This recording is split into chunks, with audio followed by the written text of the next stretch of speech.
Start off by introducing ourselves. Hi, I'm Sasha Treknova. I'm a sophomore from Lincoln High School, and I use she, her pronouns. Hi, I'm Jaden Nguyen. I use he, him pronouns, and I'm a junior at Wilson High School. My name is Ella Schreiner. I'm a senior at Grant High School, and I use she, her pronouns. My name's Yenna Paris. I'm a junior at Cleveland High School, and I use she, her pronouns. My name is Lana Paris. I'm a junior at Cleveland High School, and I use she, her, hers pronouns. My name is Shreya Chinam. I'm a senior at Lincoln High School, and I use she, her pronouns.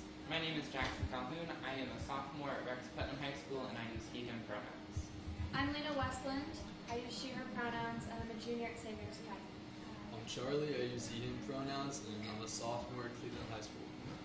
My name is Argelina Daniels, and I'm a senior at Lincoln High School, and I use she, her pronouns. I'm Caitlin. I'm going to be a freshman at UW, and I use she, her. Awesome.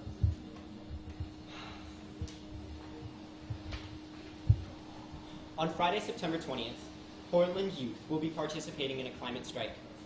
Inspired by 16-year-old Swedish activist Greta Thunberg, this global movement is focused on demanding immediate change from government officials and lawmakers to end the age of fossil fuels in order to pave a road to a sustainable climate and stable future. Through predominantly youth-led, adults from around the world will be joining the youth in this fight. Here in Portland, groups from all over the city will walk out of schools and workplaces, congregating at City Hall in order to demonstrate a united passion for fighting to secure the sustainability of their future, as well as educating fellow citizens on impending dangers of climate change. From there, people will march across the Hawthorne Bridge to a climate strike festival that will take place near OMSI on the East Bank Esplanade. This family-friendly fair will allow folks to become engaged in climate action with local climate organizations while also enjoying the festivities with provisions from local vendors. Following this strike, the week of September 20th to 27th will be designated a week of action, during which Portlanders of all ages will have opportunities to take action surrounding climate justice. This will include activism trainings taking place at OMSI, demonstrations to protest Zenith Oil and other environmental threats, and many additional chances for climate advocacy across a wide variety of important issues. We have 4 demands that the youth organizers have created to demand of the city.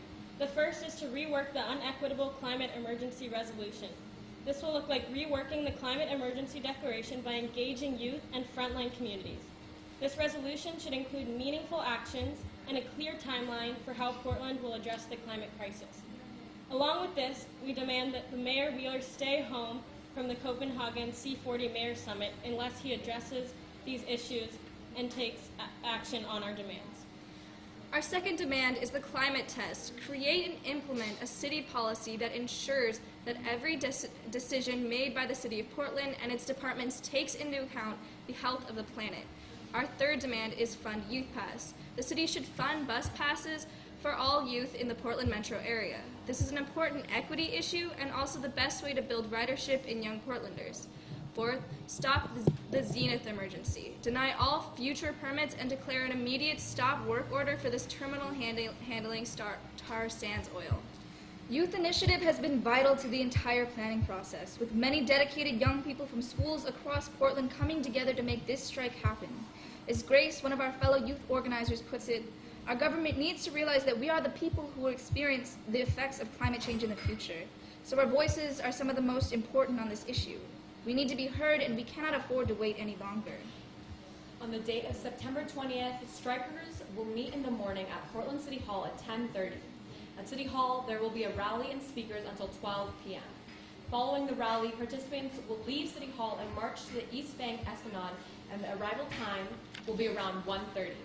The strike on the 20th will take place from Portland City Hall to the East Bank. The week of action will take place at various community spaces in Portland. At this time, we'd like to open it up for anybody who has any questions, and we as the youth organizers and other youth behind us will be happy to answer questions that the news may have.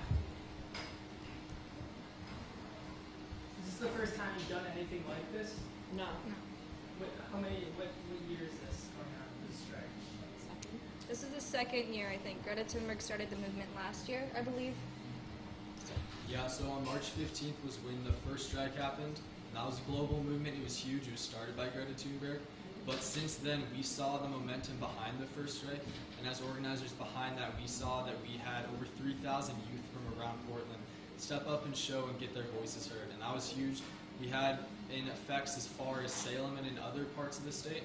We saw PPS work with us a lot more easy after they saw that there were youth actually taking action on this and holding them accountable, and we're later able to get PPS to work with us on this climate strike. And with this, we hope for it to be even larger than the last one, and for there to be youth and adults involved, because the climate crisis is a universal problem we're all facing.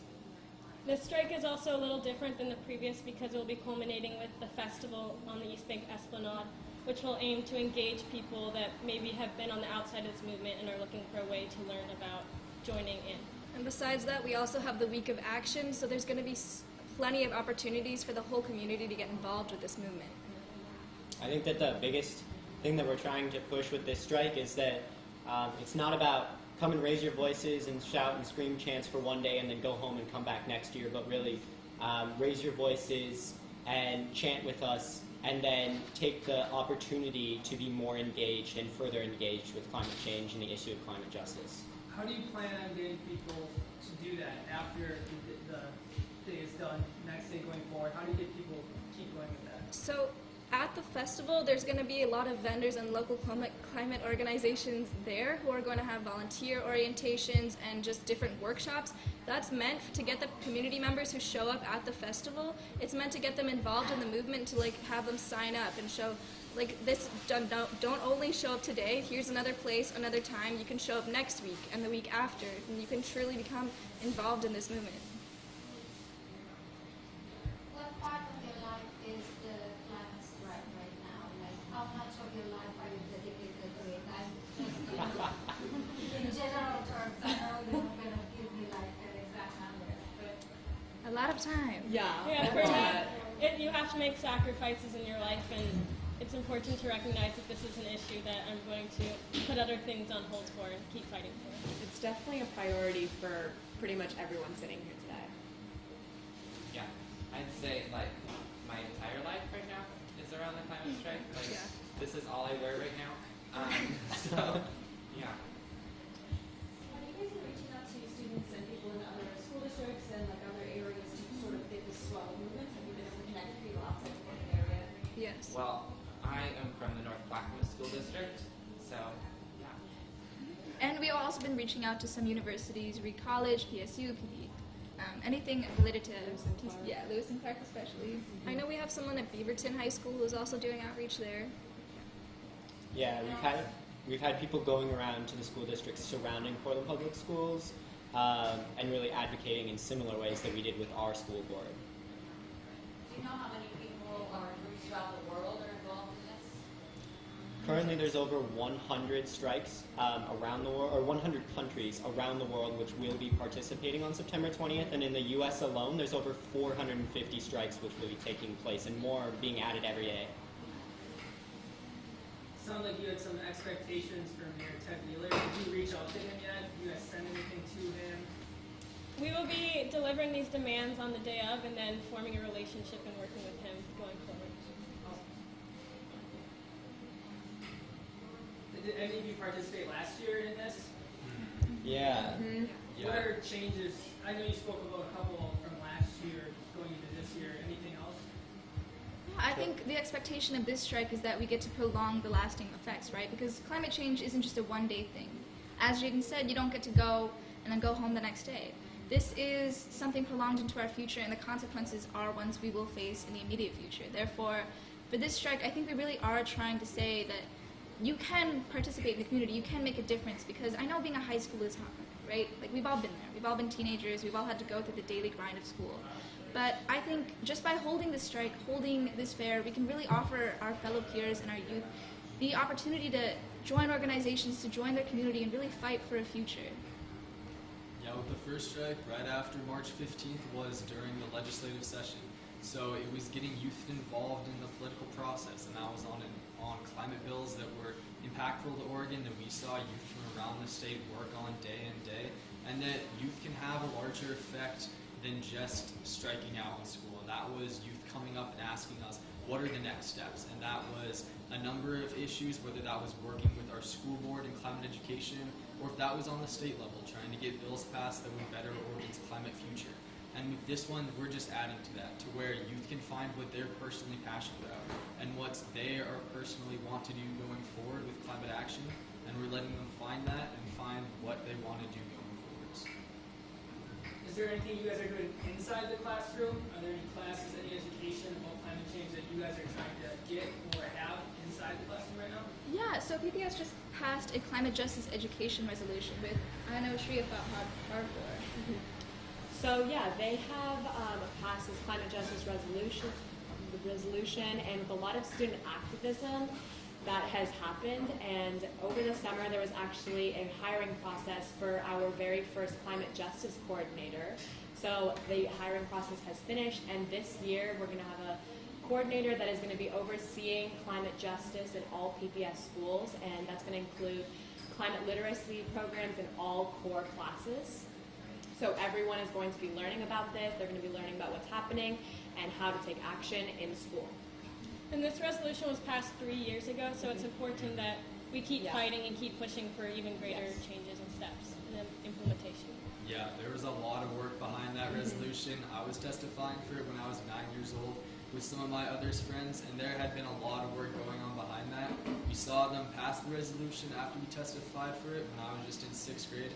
But since then, we had to work with them this year after the climate strike for them to realize how large of a problem this actually was and to re-implement it again in the PPS school board.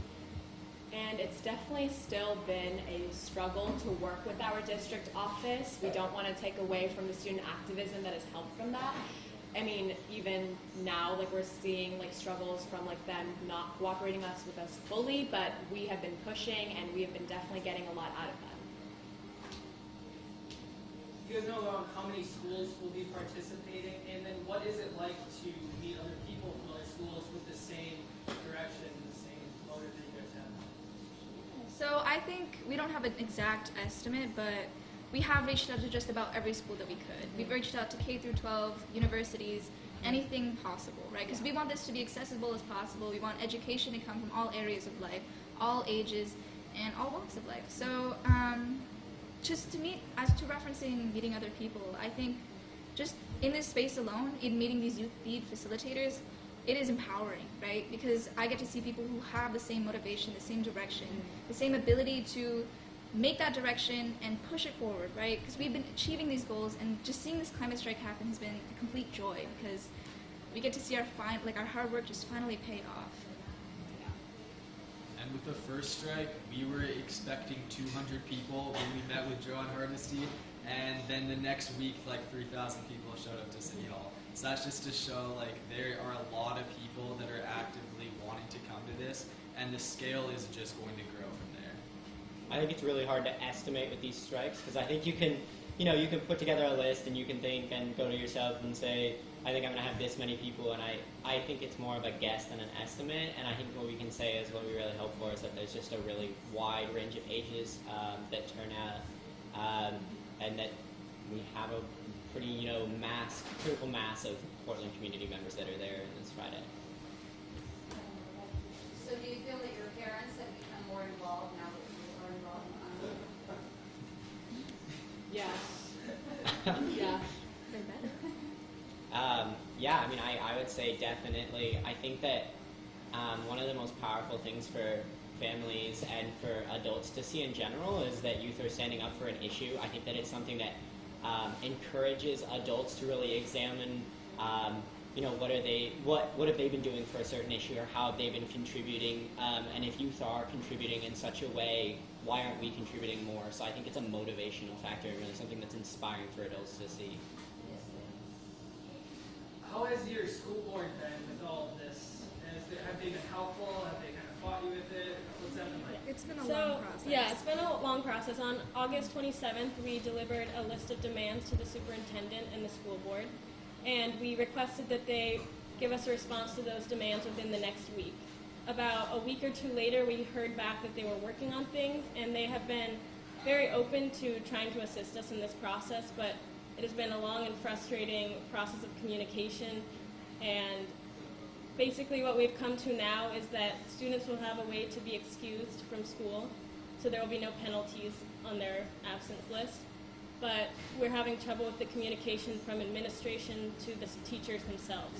I think that one really big thing that we're looking for from Portland Public Schools, especially with the fact that there has been a climate literacy program and education that has been going to be implemented, is a recognition from the school district that this is no longer a political issue, but this is a human crisis and a crisis that we are facing as humans on this planet, and something that our generation and my generation is going to have to directly deal with in the coming years, and that in schools we need to be educating students and young people about how to be a part of the solution and what really is going on. And that this needs to be something that becomes widely accepted as a fact and no longer a political idea.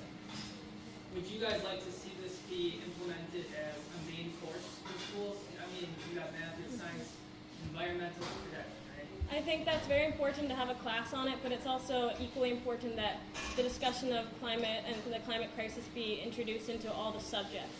So we talk about how that will affect our future in all those subjects, so we're prepared for the future.